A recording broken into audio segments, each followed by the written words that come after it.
Prediction ang ating kaibigan sa taong ito, 2026. Talagang kumpirmado mga idol. Mayroon pong nakita sila kaibigan na magkakaroon po ng lindol na malakas ngayong taon na to. Kaya mag-ingat po tayo, lalo na sa mga syudad sa Cebu o diri sa Luzon, no?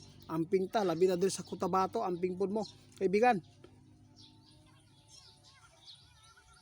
Pero kaibigan, bakit po nasabi ninyo na talagang taong 2026 mayroon po kayong nakita na darating na malakas na lindol?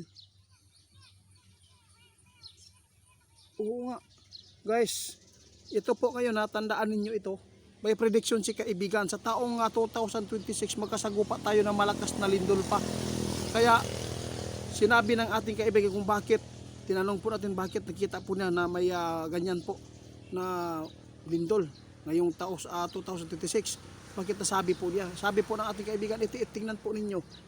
Kasi may nakita sila na impormasyon tungkol po sa panahon natin. Grabe po ang taas ng init po ang masagupa natin ngayon. Kaya maghanda po tayo mga idol, kasi ang balik nito, sobrang sama po talaga ang kalikasan dito na matrigger ba.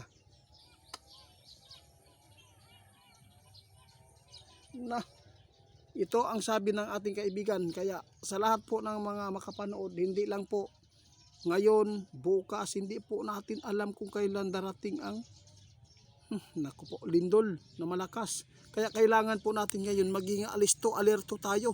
Kung saan man po nakatira yung mga malapit sa mga dagat, kung sino man po ang nakatira dyan na mga followers ko, ingat po at magbantay lagi, dahil si kaibigan mismo ngayon nagbabala at nagbigay po ng prediction sa taong 2026 makaranas po tayo ng malakas na lindol, talagang malakas. Sana po idol, kaibigan, sana po guys, sana ay hindi pa hahaba o tatagal itong El Nino. Kapag tumagal itong El Nino, talagang mag-trigger sa ilalom ni sa sobrang init mga idol. May nakita si kaibigan na magkaroon po ng pagputok ng bulkan dito uli. Pahak na ni ron. Pero kaibigan, di ba sinabi po ninyo na yung mga nasa Cebu mag-ingat dahil mayroon pong building dyan na guguho dahil sa malakas na lindol, at alam na po natin ang nangyayari noong 2025 noong tumama ang 6.9 magnitude. Maraming mga lugar dyan na bigla na lang nagkaroon ng butas. Kaya ito po ang ating itatanong uli sa inyo. Salamat. Guys, sabi ni Linyo, hindi lang po dapat ang Cebu mag-ingat. Lahat po tayo. Pati sa Middle East may nakita si kaibigan doon. Iwan ko lang kung ano po ang mangyayari doon. Kaya dito po tayo ngayon sa ating bansa. Isa po tayo dito sa pinaka-delikado ngayon sa kalagayan sa sakuna.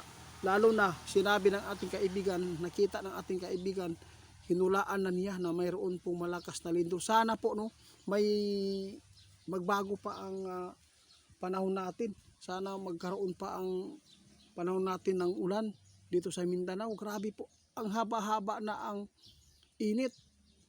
Ang mga gulay dito mga idol, hindi na nakapag-survive. Pati yung gulay ko, hindi nakasurvive, failure. Grabe Ito pala ang mga sign mga idol. Kapag nagkakaroon po ng mahaba na tag-init o El Nino, masama daw talaga yan na balik. Masamang kalalabasan po sa panahon. Ang ating kalikasan hindi pa nakapagbigay ng magandang tawag dito, patulad po ng hangin. Sa ngayon hindi na maganda ang hangin mga idol, sobrang init na po. Dati noong wala pa masyado na upaw ang kalikasan, kining mga kalasangan, grabe ang kaanindot. Minsan lang po talaga naglilindol noong nagkaedad pa ako ng 12 years old. Nakasagupa kami ng lindol pero hindi po ganito. Siguro sa isang taon, siguro swerte na lang kung mayroon. Pero ngayon grabe. Kaya pala, ngayon ko lang na nalalaman mga idol na ang malakas na lindol magbabase din pala sa kalikasan sa sa panahon din natin, no? Lalo na ngayon, grabe po ang nangyayari sa init. Alas 8 pa lang mga idol, ang init noon alas 11, no? Ngayon, sus grabe na. Iba talaga ang nangyayari ngayon mga idol. Kaya nagpaalala si kaibigan, kung malapit kayo sa mga dagat, kung mayroon po kayo mga katabi na mga building, kung mayroon po mga bahay na mga 3-story na nakapanood ngayon, huwag po tayo matulog muna sa taas lagi, ha? Paminsan-minsan lang tayo matulog sa taas, kailangan sa ground tayo. Kung sakali man magkaroon po ng lindol na malakas, at least makalabas po tayo agad, hindi tayo mahirapan. Lalo na ang pagpanik, tulad po doon sa Cebu, anong nangyari? 2-story ang kanyang bahay, sa sobrang takot, tumalon. Anong nangyari? Injured, nabali. Kaya ang mga ipinapaabot namin mga idol, hindi po ito ay para lang sa amin, kundi lahat po tayo ay makapagbigay ng advice.